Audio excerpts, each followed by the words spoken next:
বর্তমানে তোমরা দারুল উলুম দেওবন্দের লাল বিল্ডিংটা যে দেখা যায় আঁকা বাঁকা এই দাগটা আর কোনো দাগ না, আমার মায়ার নবীর হাতের দাগ দেওয়া।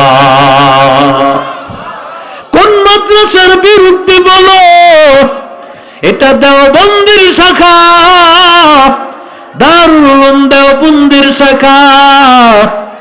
এখানে যে এসে পড়তে পারে না, এই কওমি মাদ্রাসা দারুল উলুম দেওবন্দের শাখায় সবাই পড়াশোনা করতে পারে না। আল্লাহ তাআলা যাকে ভালোবাসেন আল্লাহ তাকে দ্বীনের বুঝ দেন। মাইয়ুরিদিল্লাহু বিহি খায়রান ইউফাক্কিহু ফিদ্দীন।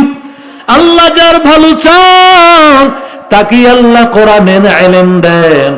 যদি হাতের বলেই যদি বড় আলেম বানানো যাইতো, তাহলে এ দেশের বড় শিল্পপতিরা, বড় বড় লোকেরা, বড় বড় ধনাঢ্যবানেরা, ওদের সন্তানরা বড় আলেম হইতো, ওদের সন্তানেরা বড় পীর বুজুর্গ আল্লাহওয়ালা হয়ে যাইত।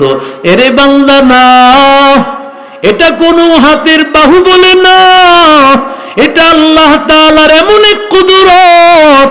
আল্লাহ তাআলা যাকে চান তাকে আল্লাহ দেন।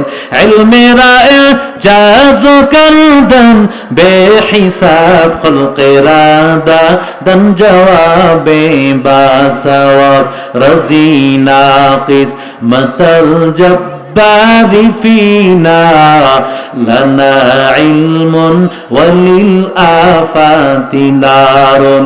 এরে আল্লাহর গোলাম, এরে নবীর আশিক উম্মতির দল, দারুল উলুম দেওবন্দে যেই মাদ্রাসার ছাত্ররা পড়াশোনা করে এরাও আমার নবীর নির্বাচিত ছাত্র। রাফিউদ্দিন রহমতুল্লাহি আলাইহি মাদ্রাসার অফিসের মধ্যে একদিন বসা, এমন সময় একজন ছাত্র দুইটা রুটি, আজ থেকে বহু বছর আগের ঘটনা, 1997 সালে, ওই সময় রুটি এমন ছিল, রুটির কিনার দিয়া কোন রকম একটু রুটিটা হয়তো মাঝখানে ছিল কাঁচা। এরও আরো 130 বছর আগের ঘটনা। তাহলে রুটি ছিল কেমন? সকালবেলা দুইটা রুটি এবং একটু ডাল, রাতের বেলায় দুইটা রুটি আর মহিষের গোশত। এটা হলো দেওবন্দ মাদ্রাসার খাবারের রুটি। এই রুটি খাবারের যোগ্য না, বহু বছর আগের ঘটনা, প্রায় 170-80 বছর আগের ঘটনা। এক ছাত্র আসিয়া বলে, হযরত ये कोई खाने का कोई चीज है। এই কথা বলে আল্লাহর বান্দা ছাত্রটা খানাটা ঢিল মেরে ফেলে দিল। উস্তাদেরা বড় অবাক। দারুল উলুম দেওবন্দে এমন বেয়াদব ছাত্র আছে নাকি? উস্তাদেরা কেউ কোনো কথা বলে না। এক উস্তাদ বলল, এমন বেয়াদবকে তো জায়গা দেওয়া যায় না। অন্য উস্তাদেরাও তার সাথে তাল মেলায় বলল, হ্যাঁ, বেয়াদবকে কখনো জায়গা দেওয়া যায় না। এমন সময় রাফিউদ্দিন রহমতুল্লাহ আলাইহি ছাত্রটার মাথা থেকে নিয়ে পা পর্যন্ত একটা নজর করে তাকাইয়া রাফিউদ্দিন মুস্কি মুস্কি হাসতেছে। আরো জোরে কোন। উস্তাদেরা আশ্চর্য হয়ে গেছে, ছাত্রটা করছে বেয়াদবি আর হুজুর হাসতেছেন, ব্যাপারটা কি? হযরত क्या माजरत है, কি ব্যাপার? আমরা তাকে বেয়াদব হিসেবে সাব্যস্ত করেছি, আপনি তাকে দেখে মুচকি হাসতেছেন, ব্যাপারটা কি? আল্লাহর বান্দা ডাক দিয়া কয়, তোমরা যাকে ছাত্র বলতেছো আসলে সে ছাত্র না। ওস্তাদেরা বলেন, আশ্চর্য কথা, অবশ্যই ছাত্র, সে মাদ্রাসার ভালো ছাত্রদের একজন। হুজুর বলে, না, সে মাদ্রাসার ছাত্র না। আমি কসম করে বলতে পারি সে মাদ্রাসার কোন ছাত্র না। দারুল ইকামার মধ্যে তার হাজিরার বই আছে, সেখানে তালাশ করো, নাম পাওয়া যায় নাকি? তালিমাতেও নাম আছে, সেই হাজিরা খাতার মধ্যেও দেখো নাম আছে নাকি। নাজেমে মাতবাখের কাছে সেখানেও একটা হাজিরা খাতা আছে। এই 2-3টা হাজিরা খাতা, সব নামগুলো তালাশ করো। হুজুররা বলে হ্যাঁ হুজুর আছে। বলে তালাশ করে দেখো। আল্লাহর বান্দারা এবার তালাশ করে দেখে কোথাও ওই ছাত্রের নাম তালাশ করে পায় না।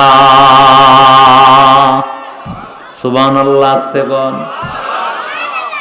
হুজুরেরা বড় অবাক, কি ব্যাপার, আমরা কিছুই বুঝলাম না। এই ছাত্রটাকে আমরা ছাত্র ভাবলাম, আমরা মনে করেছি আসলেই ছাত্র, কিন্তু আপনি তো মাদ্রাসায় কোনো সবকও নেন না, কিভাবে আপনি বুঝলেন? আমরা ধারণা যা করেছি সব মিথ্যা, আপনি কিভাবে বুঝলেন? আপনি তো কোনো ঘন্টা নেন না। এবার রাফিউদ্দিন ডাক দিয়া কয়, ভালো করে তাহলে ঘটনা একটু মনোযোগ দিয়া শোনো।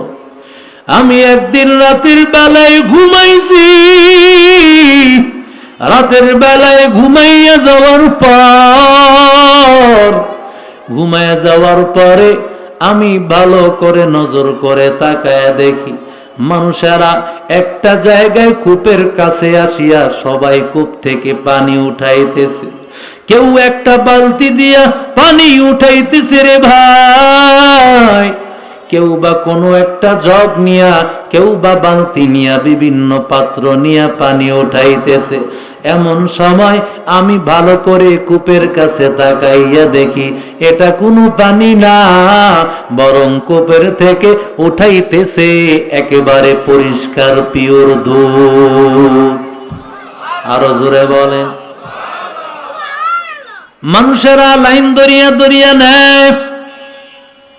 আমি চিন্তা করলাম, কি স্বপ্ন দেখলাম। ওই সময় আমি এই খবর ওই সময়কার স্বপ্নের ব্যাখ্যাকারের কাছে ব্যাখ্যা জানতে চাইলাম।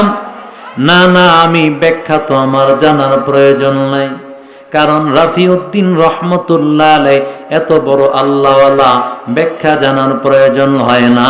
তিনি বুঝতে পারলেন এটা আর কিছু না, ওই যে দেখলেন এই যে একটা জায়গা কূপ, এটা হলো দারুল উলুম দেওবন্দ। আর ওই দারুল উলুম দেওবন্দের চতুর্পাশে যেই ছাত্ররা মানুষগুলো সেখান থেকে আসিয়া পানি নিতেছে, ওরা পানি নেয় না, দুধ নিতেছে। দুধ হলো আলমে মেসালের মধ্যে ইলম, ওরা ইলম নিতেছে ভাই।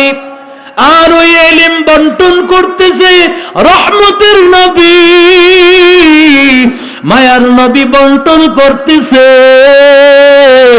কিয়ামত পর্যন্ত দারুল উলুম দেওবন্দ মাদ্রাসায় যারা ইলম নিয়ে যাবে, আমার মায়ার নবী নিজের হাতে তা বন্টন করে দিচ্ছে। ইয়া ইলাহি তু মেরা মাবুদ है, या इलाही तू मेरा माशूक है, या इलाही तू मेरा गफ्फार है, या इलाही तू मेरा सत्तारो है, या इलाही मुझसे मुझको दूर करता के देखो, मुझ में तुझको एक नजर, हर तमन्ना दिल से रुखसत हो गई, अब तू आजा, अब तू खलवत हो गई, बुजुर्गी की नहीं हमको जरूरत, गुलाम अपना बना हमको खुदाया। আল্লাহর বান্দা রাফিউদ্দিন ডাক দিয়া বলি, রে ভাই, সেখানে লাইন দরিয়া যারা যারা ওই লাইন দরিয়া দুধ নিতেছিলেন, ওই লাইন ধরা মানুষের মধ্যে আমি এই ছাত্রটাকে আমি দেখি না। ওরে বাবুরাইলের যুবক, ও আমবাগান এলাকার ভাইরা, ও বাংলা বাজারের ভাইরা, ভালো করে শুনো। কোন মাদ্রাসার সাথে সম্পর্ক রাখতেছো? জানো না তুমি কার সাথে সম্পর্ক রাখো? নূরে মদিনা মাদ্রাসার মতো মাদ্রাসার সাথে সম্পর্ক রাখা কেমন জানি আমার মায়ার নবীর প্রতিষ্ঠানের সাথে সম্পর্ক রাখা। ওখানে উস্তাদেরা যদিও পড়ায়, ওই উস্তাদেরা যদিও বাহ্যন্তরীণ বাহ্যিক ভাবে দেখা যাচ্ছে দুনিয়ার উস্তাদেরা পড়াইতেছে, না না, এই উস্তাদেরা যদিও পড়াইতেছেন তাদের কাছ থেকে ইলম নিতেছে, কিন্তু বাস্তবিক ভাবে নবী আমার ইলম বন্টন করতেছে। আর আমার মায়ার নবী